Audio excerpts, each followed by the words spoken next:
My name is Ava Whitmore.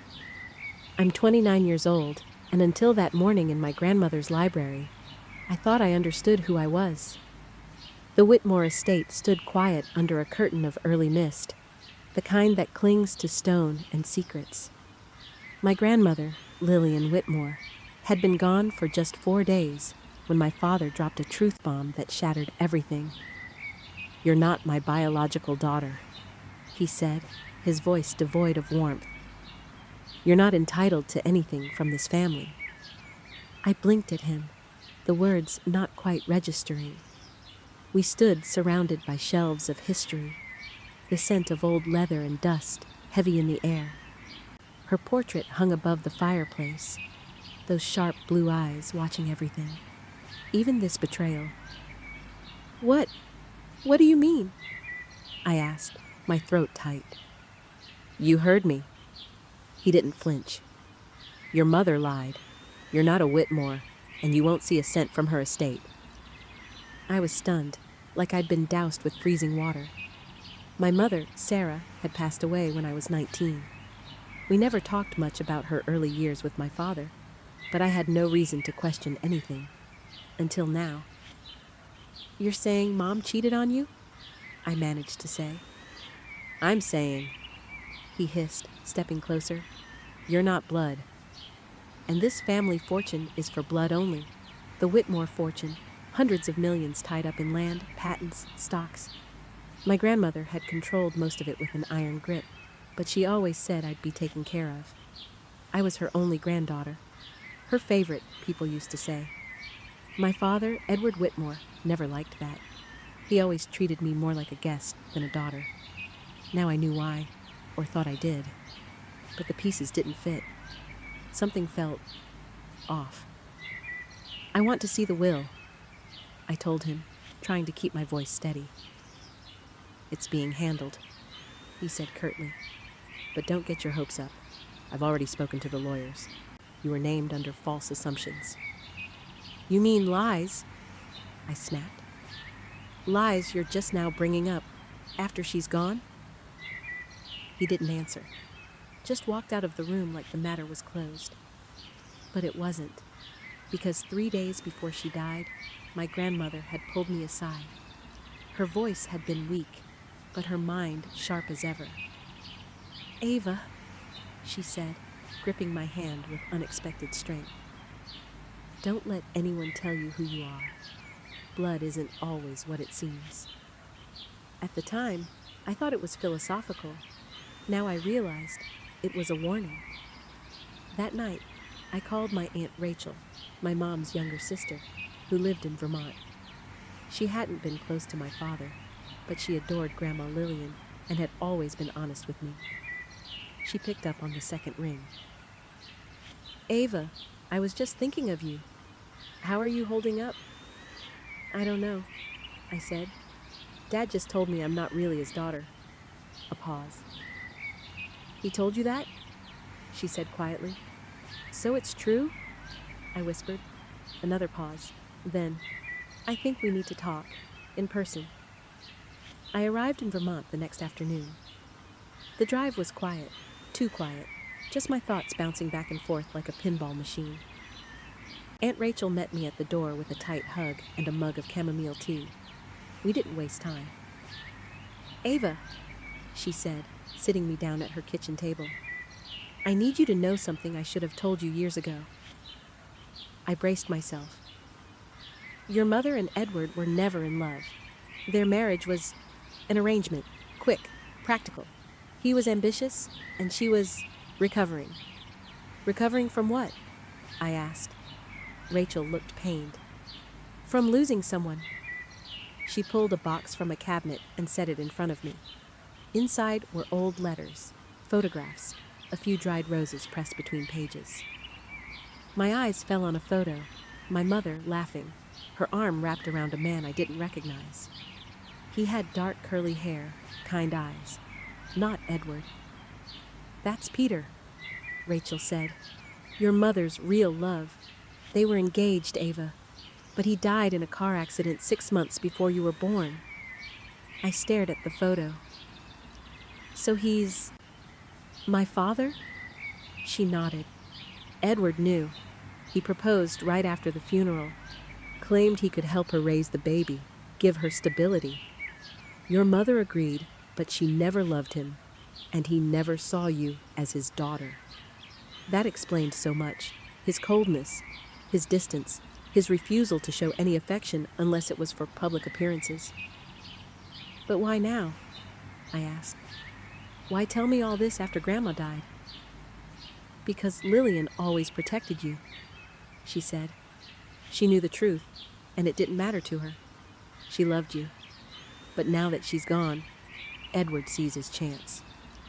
To cut me out, I muttered. Exactly. I left Vermont with more questions than answers. My world was shifting beneath my feet, but something Rachel said stuck with me. Lillian knew the truth, and she still called you her heir. When I got home, I called Grandma's personal attorney, not the firm Edward used, but the one Grandma had kept for private matters, a man named Arthur Keller. I was wondering when you'd call, he said when I introduced myself. Your grandmother made very specific arrangements for you. She did? He paused. Yes, but I'll need to see you in person to discuss the details. Can you come in tomorrow? I agreed and hung up, heart pounding. That night, I went through my childhood boxes in the attic. I found something strange, an envelope tucked into a journal my grandmother had given me when I turned 13. It was sealed, with my name in her elegant script. Inside was a handwritten note. Ava, if you're reading this, it means you're in danger of forgetting who you are. You are more than a name on a document. You are a Whitmore because I say so. When the time comes, go to Arthur. He knows what to do. Love always, Grandma. I cried for the first time since her funeral. Grandma had known this storm would come. She left me a lifeboat. Arthur Keller's office sat in a converted brownstone near the river, classy, understated, and private. I arrived early the next morning, clutching my grandmother's letter like a talisman. He met me at the door himself. Gray hair, sharp eyes, and a handshake that told me he didn't waste time. Come in, Ava. Your grandmother was a brilliant woman, he said, motioning to a chair. And she planned for this day meticulously. He handed me a folder. Inside was a copy of her personal will, completely separate from the Whitmore family trust. It was signed, witnessed, and dated 6 months before she passed. She anticipated that Edward would challenge your inheritance, Arthur explained. So she moved most of her assets, stocks, properties, private holdings, out of the family trust and into a separate estate under her sole control. I was stunned. She moved everything? Not everything, he clarified. The Whitmore Trust still holds corporate shares and certain heirlooms, but the majority of her liquid wealth, nearly $47 million, is part of this private estate. And I'm the sole beneficiary? I asked. He nodded. Yes, her only granddaughter, as she specified. She also recorded a video message for you. He pressed a button on his desk, and the screen came to life. There she was, Grandma Lillian, seated in her favorite armchair, wearing pearls and a look of firm resolve. Ava, if you're watching this, then Edward has likely tried to erase you from our family legacy. Don't let him. You are my granddaughter by heart, by spirit, and by blood, though not his. You were always meant to carry this forward. Let the truth speak for itself. The video ended, and I sat there in silence, breath caught in my throat. I had proof. I had support. I had a chance. But Edward wasn't going to let this go without a fight. That evening, I received a courier envelope with a thick packet inside, legal paperwork from Edward's firm. He had filed a petition to contest the will, citing false paternity and fraudulent beneficiary claims. He wanted the court to declare me ineligible. He was playing hardball. But I had one last card to play. A week earlier, I had submitted a request for a DNA test between myself and my grandmother, using a sample I had from her hairbrush. I hadn't told anyone, just a quiet act of desperation. The results arrived the next day. 99.99% probability of biological relationship. I was her blood. Not through Edward, through someone else. But it didn't matter. I had what I needed. I called Arthur. "Is this enough to stop him?" Arthur's voice was calm, but resolute. "With this, Ava? You won't just stop him. You'll bury his argument." The courthouse was packed. Edward stood smugly beside his high-priced attorney, his expression carved from stone. Across the aisle, I sat with Arthur and my Aunt Rachel. The media had caught wind of the Whitmore inheritance dispute, and whispers buzzed like flies around the gallery. The judge was a woman in her 60s, firm but fair. She eyed Edward's side with faint disapproval. I liked her already. Edward's lawyer began with flair. "Your Honor, this entire matter stems from a tragic misunderstanding of lineage. Our client, Mr. Whitmore, has recently learned, through no fault of his own, that Ava Whitmore is not his biological daughter. As the Whitmore family trust stipulates inheritance only to direct descendants, Ms. Whitmore is, regretfully, ineligible." He handed over their so-called evidence, a paternity test, which I never consented to. They'd taken DNA from my old toothbrush. Edward sat back, arms folded, like he'd already won. Arthur rose, calm, measured, lethal. "Your Honor," he said, "we do not dispute that Mr. Whitmore is not Ava's biological father. We agree. In fact," he turned to the gallery, "we have irrefutable DNA evidence confirming Ms. Whitmore is the biological granddaughter of Lillian Whitmore through a separate line, a DNA test proving direct maternal lineage." He handed over our evidence. The judge reviewed the documents with care.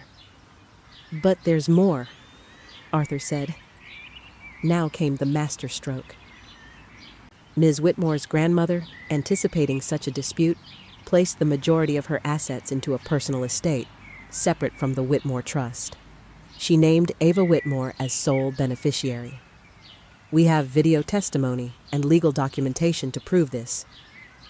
Edward's lawyer tried to interrupt, but the judge raised a hand. "Sit down." Then Arthur dropped the final hammer. "We also submit these sealed documents and DNA results regarding Edward Whitmore's own parentage. Documents that show he was adopted by Thomas and Helen Whitmore. His legal parents, yes, but not by blood." The gallery gasped.